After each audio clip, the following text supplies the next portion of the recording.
This is my capstone project. It may not seem like much, it is less than 500 words.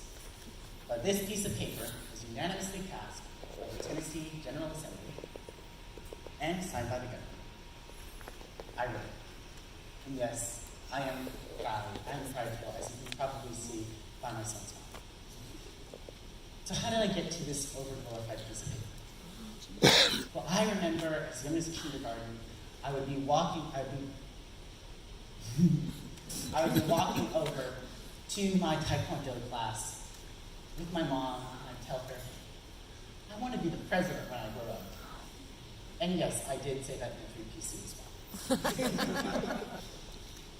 But that didn't really transition into any action until 3 years ago, on Valentine's Day of 2017, after the Marjorie Stoneman Douglas High School shooting. I was mortified that these students, in a place of learning where they're supposed to be safe, lost their lives. And it turns out this was just the tip of the iceberg. 109 Americans die every day from firearms. And while we can almost all agree that this is a tragedy, it often seems like we can't agree on how to solve it. So for my scholar showcase that year, I created a super PAC, a political action committee. We take funds, and then we use that to create ads to support the candidates that endorse our types of agendas. The agenda, in the case of the Alliance for a Safer America, policies that are research proven to make America safer and are supported by at least 2/3 of Americans, including a majority of both parties.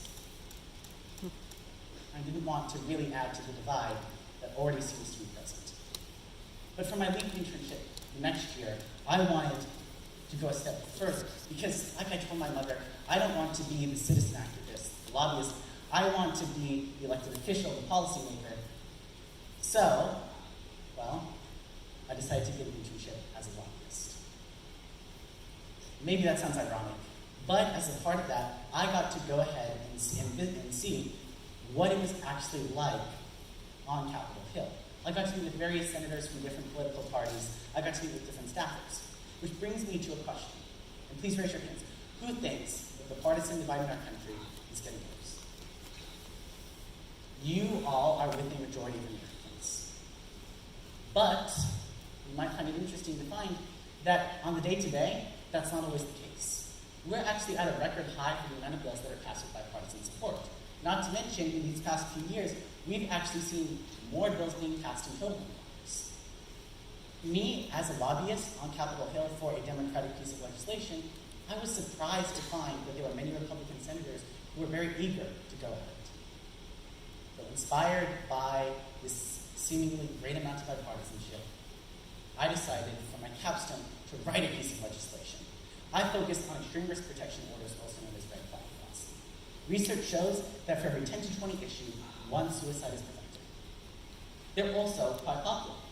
As of August last year, they're supported by 80% of Americans, including 74% of gun owners, 72% of Republicans, and 89% of Democrats.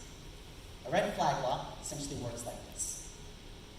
A person, friend, family member, law enforcement official, can petition a court to have an individual's firearms taken away from them if they pose a serious threat to themselves or others.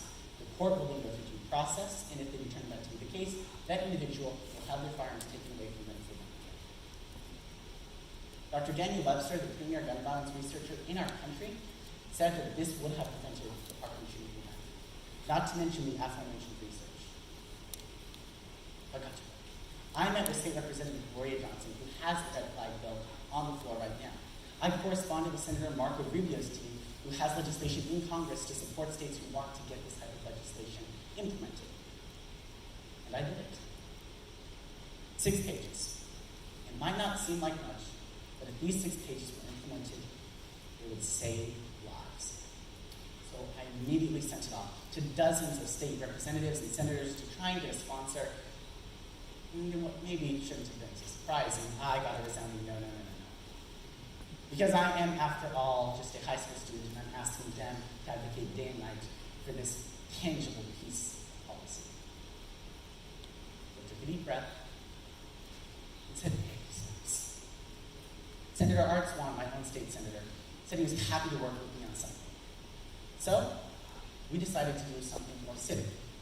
a memorial recognition resolution honoring my hometown of Friendsville. So I got research. I read the book, Images for America, on the Friendsville edition. I interviewed the author, Mr. George B. Henry, and the mayor, Mr. Andrew Laughlin. With the information I gained, not only did I write this resolution, but I created a documentary and put it on YouTube to try and keep the history of our town going into the future generations. I found out that the old stone house on Big Springs Road is the oldest house in the county, and it stood in 3 different states: North Carolina, the lost state of Franklin, and Tennessee. Cudjoe's Cave, down here on the bottom left, well, it helped more than 2,000 people escape slavery and conscription into the Confederate Army during the Civil War.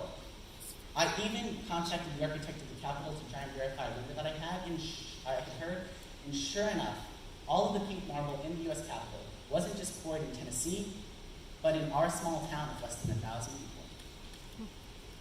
Having written my resolution, I sent it to Senator Artsman. His legal team made some very minor suggestions, and it was passed on February 3rd of this year. It was signed by Governor Bill Lee.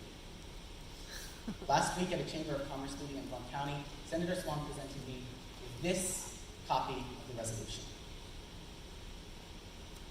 So I can say now that at the age of 17, I'm a lawmaker. And if politics doesn't pan out, I guess I could get a job for Staples, because that was easy. Yeah, I should stay there. But my point is, Senator Art Swan is actually a lot like many politicians, even though we might not always think it. We didn't agree on one policy, but we were willing to work towards something that we could agree. Because we may look to people like President Donald Trump, Hillary Clinton, and see them as either pure admiration or pure disgust depending on our party. But these are the same people who hold the same jobs as these people. Senator John McCain, who is recognized as a senator who stood his ground in spite of his partisan sway. John F. Kennedy, perhaps the last great president whose popularity really did transcend party lines. And one you may not recognize, Senator Amy Klobuchar from Minnesota, who ran a presidential campaign. Her motto is politics is for improving people's lives. And really, that's how all politicians enter their field. Sure, eventually they may make compromises to greater or lesser degrees, but they all are doing it, at least at the beginning, with a genuine interest to improve your lives. I will conduct my work with a genuine interest to improve your lives. And not only that, but everyone you've seen on the stage today has the same heart. They all have their own unique way to try and make the world better than they found it. On film, game, or a piece of paper,